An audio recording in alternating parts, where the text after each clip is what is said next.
The new 8RX.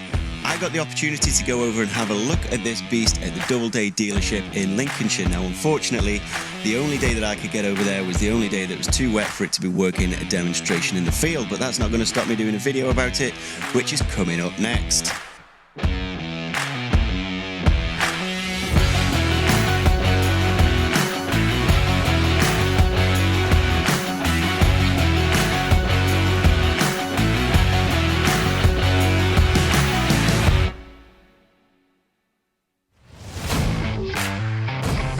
Now, this tractor isn't quite what you think it is.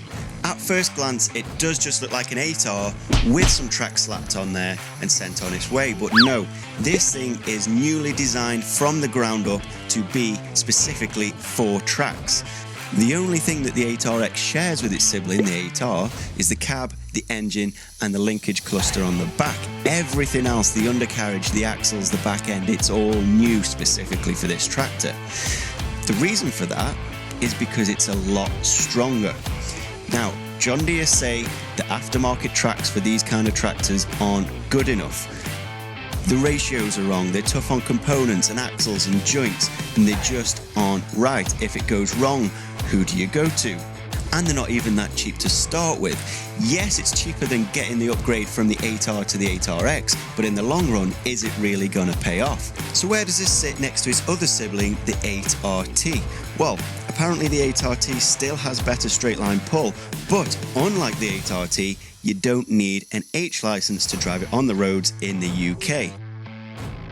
4-track tractors aren't a new concept, they've been around for decades in fact, but in this format, in this type of machine, from factory, I think this is probably one of the best you're going to get. Now it's going up against the likes of the new Class TerraTrack, but I think only time will tell whether the 4-track approach is better than the half-track approach.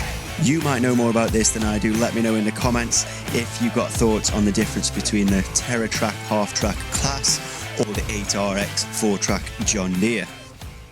It really doesn't ride as bad as you think it's going to ride, does it? Down the bottom there is a bridge, so we'll go and launch it over the bridge. Yeah. So literally, that's not on full lock. And if we go a little bit wider here,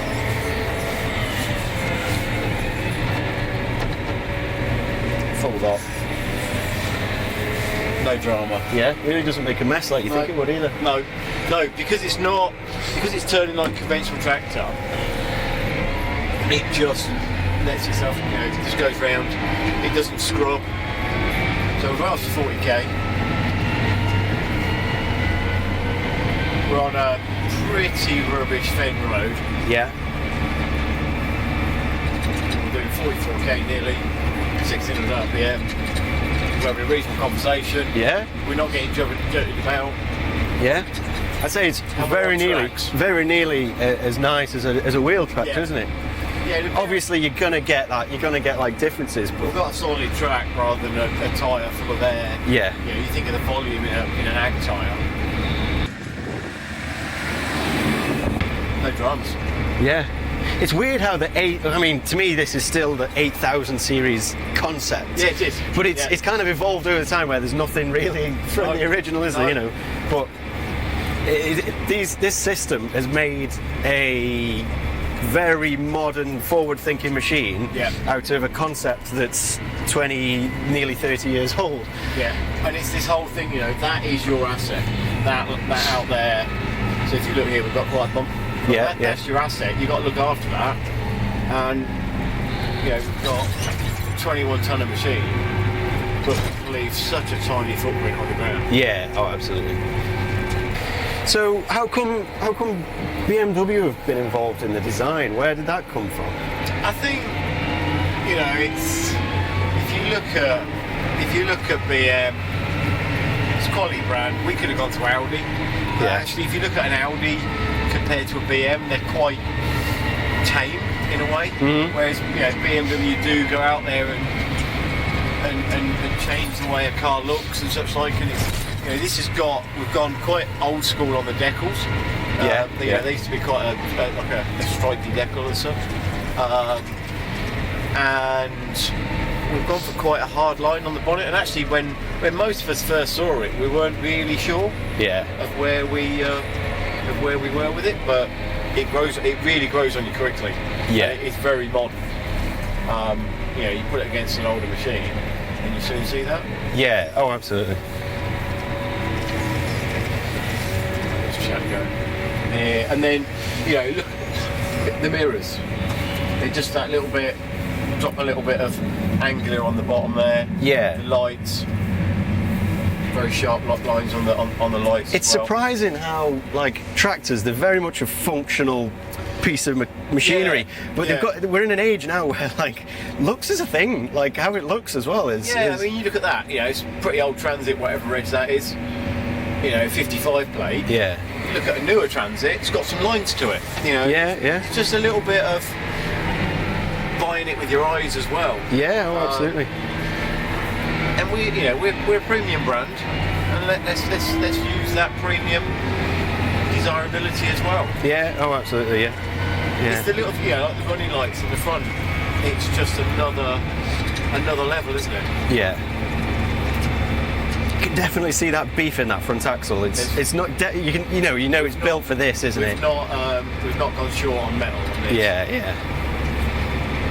Empty, full tank of fuel. This is 21 ton. You see, I think the thing with it at the minute, with it not being released, it's hard for people to say, like, oh, our 8RX runs like this and ours runs like this, because it's not out there yet. I think once it gets out there in the market, I think it'll just... It's going to be nuts. It's... that's an 8400R. That's quite a new tractor, really. But all of a sudden, looks quite old compared to that 410. It's...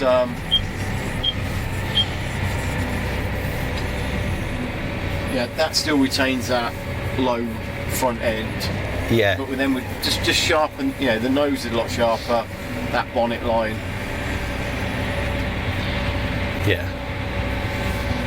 Do we have any idea of retail price on these yet, or is that still? No, retail and what we're sitting in now is just under 400 grand. Right. Depending on spec. But where we are with this, with all the comfort, so that the massage seat and everything else, ultimate lighting, dual screens, all that's and the bigger tracks, we're just under that 400 grand. Really.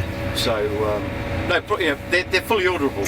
So there's orders already in the book, and we will see them probably just early autumn for the UK. These start a little bit later in production because we're still producing, model year 19 Waterloo tractors as well. So they're all the orders are now full for them.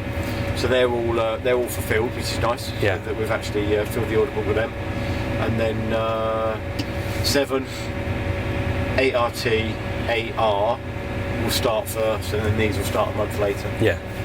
But we went to Waterloo last summer, sort of June time. And they've done a lot of change in the factory, so they've changed the factory around a lot just to get this to accommodate this. Right. Okay. Okay. Along with the release of the new 8R, 8RT and 8RX is the new 7R, as you can see behind me. Now, not much has changed with the 7R, it's more of a refinement on the old model, but there are quite a few things that make this one quite interesting. Features like the new cab, the same one we've just seen on the 8R, that's also coming with the new 7R series. Inside the cab is a host of new features like the Active Seat 2, which even comes with a massager if you want it, touchscreen radio, and probably the most anticipated feature, which is the Command Pro joystick. It's a very popular option on the 6R series tractors, and it's been brought up the range on both the 7R and the 8R models. And finally, for the 7R, the new range-topping model is upped from 310 to 330 horsepower, not including the boost. All in all, it's looking like a good year for John Deere, and hopefully later in the year I'll be able to get my hands on one of these in the field working. If you like this video, don't forget you can subscribe to the channel and also hit the little bell icon next to the subscribe button. That way you get notified every time a new video goes up. Also, please do comment with any thoughts on the new 8RX and I'll try and get back to you in the next video about that. Until then, thank you very much for watching.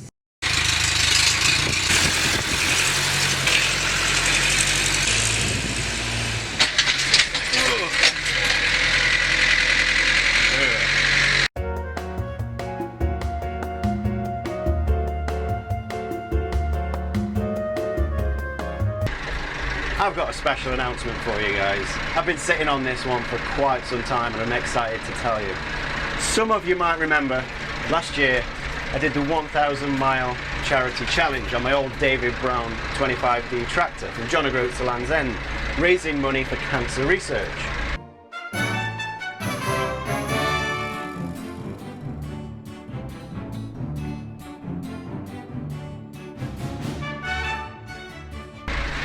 Well, I'm doing it again.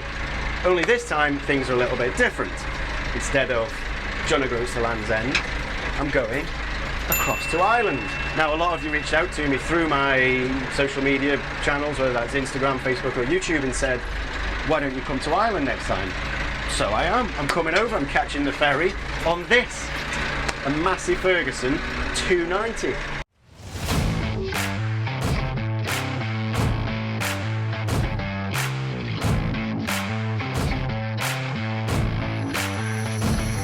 I've gone from one staple of British farming to another, a Massey Ferguson. Now this one is, well, it's currently covered in dirt and diesel. See what I did there? Now, this time, it's going to be in aid of the Donna Louise Trust. The Donna Louise Trust is a local children's hospital. They pretty much run on the donations of people like me and you who do events. So that's why I'm doing this. Last year my target was £5,000 and I actually raised 9,000. So this year I'm doubling the target to £10,000. Hopefully I can raise £10,000 by doing this trip. Whether I meet it or not, I don't know. That's up to you guys. I need you guys to help me out on that.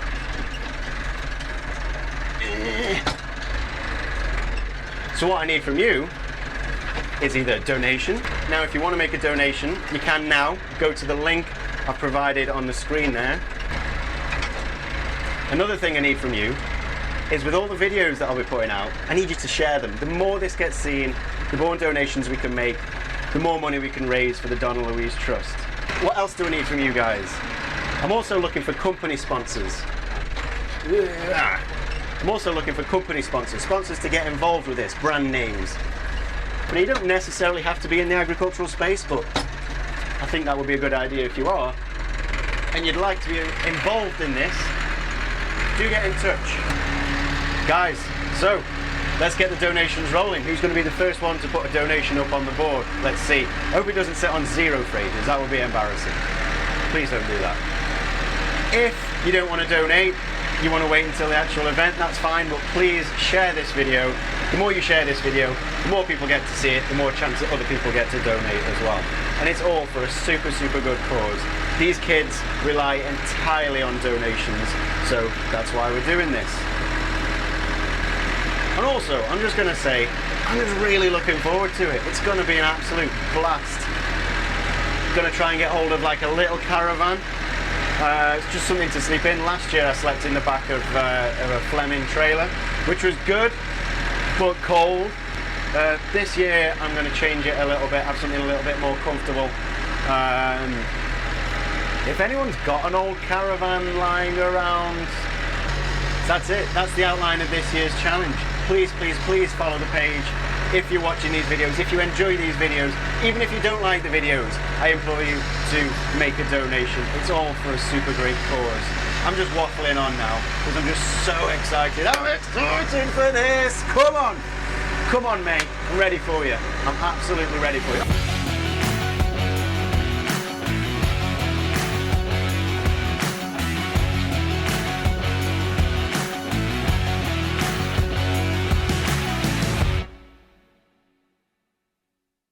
From John O'Groats to Land's End.